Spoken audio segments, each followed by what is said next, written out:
Brendan Marks from The Athletic is joining us on the Heister Automotive Group hotline at ACC Tipoff. You are now a television contract expert, correct? Regrettably so. You know, what I love about the ACC, and what we're referencing is a little bit of breaking news or clarification or better understanding of the ACC's relationship with ESPN and this gigantic look-in that the FSU and Clemson folks have just sunk their teeth into as this is our out. And I always found it kind of cavalier that people understood the labyrinth that is a television contract and the various tentacles that go along with it. And I guess you talking to Jim Phillips, commissioner of the ACC yesterday, gave a little bit more clarification as to what exactly is happening with these look-ins. And it also makes a heck of a lot more sense of how he positioned the ACC network at his commissioner's press conference on Wednesday. So what did Jim tell you exactly? Yeah, I think the biggest thing, and you're completely right, this look-in is what Clemson and Florida State have sunken their teeth into and said, this is our way, this is the off-ramp. And the reality is that I think nationally there's been a little bit of a misunderstanding about what this look-in is. So essentially, ESPN has two different TV contracts with the ACC. One of them is what you'd call like the quote-unquote base deal. That's all of your primetime games on ESPN, ESPN2, ABC. That's the good stuff. That's the marquee inventory. There is then a separate ACC network exclusive deal. Those were both signed in 2016. Those were both ratified at basically the same time.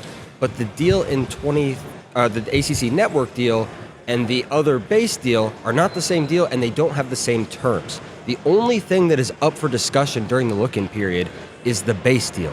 The ACC network deal is locked in for the rest of the grant of rights through 2036. Yeah. So, in effect, if ESPN wanted to cede its marquee inventory and say, hey, we don't want any ACC games on ABC, ESPN, ESPN2, they could, in effect, do that, but they would still have this long-term contract with the ACC. So, the idea that this is somehow is not really reality. And I think that's been a little bit of a national misconception. So if I'm understanding this correctly, basically the ACC network is their Raycom deal. Correct. Where you get the game of the week and everything else, and then the big games that go on ESPN proper is a completely separate deal. Correct. And that is the one... Weird. Wild how that works. That is weird. Wild how that works. But so, in effect, again, this look-in period is Jim saying, okay, yes, our base deal, our big boy games are up for debate, but it's not a situation where this is going to be either exercised or declined. Yeah. This is negotiating in the margins. This is, okay, how do we get more of our games on the big boy networks? How do we get more of our games in the prime time slots? Can we negotiate a better revenue split on carriage fees in some of these new states? Super, super sexy stuff. But none of it says the ACC is in jeopardy of losing its deal with ESPN.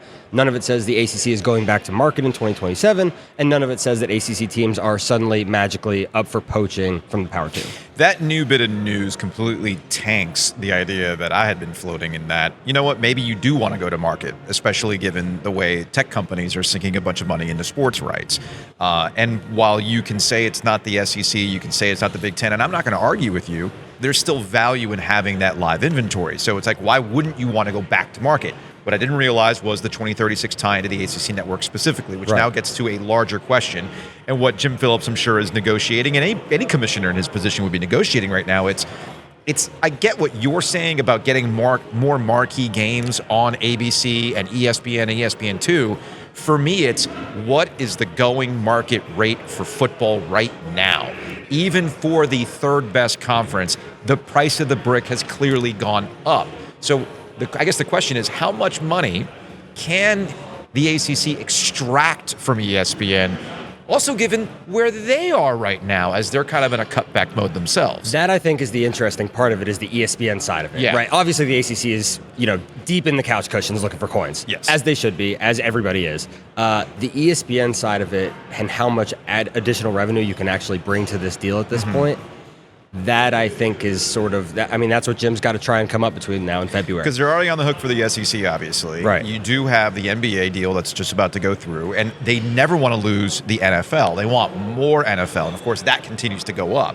So I wouldn't be surprised if they look at the ACC as a as an economic package that helps them out in other regards. There is one thing that I did not previously consider that does seem to be important to ESPN, which is wild that it has come back and been a roundabout positive. The addition of Cal and Stanford gives the ACC and ESPN West Coast late night inventory.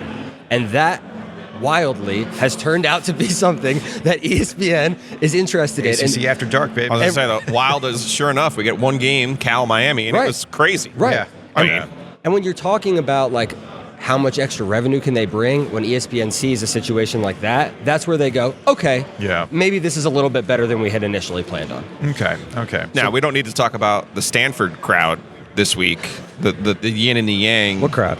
Exactly. Like, I watched that because everyone should have been excited about Cal and the game, and game day finally going there, all those things.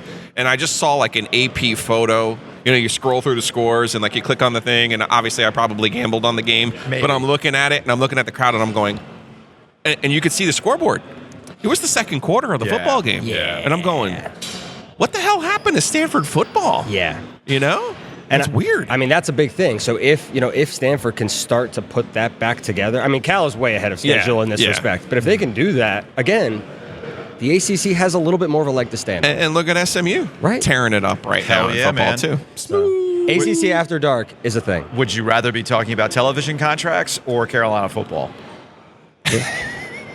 Where's that bottle of bourbon? Yeah, right. I got another one in the car. Would you rather talk about television? Okay, here's another. I got 5 questions for Brendan Marks. Yeah. Would you rather?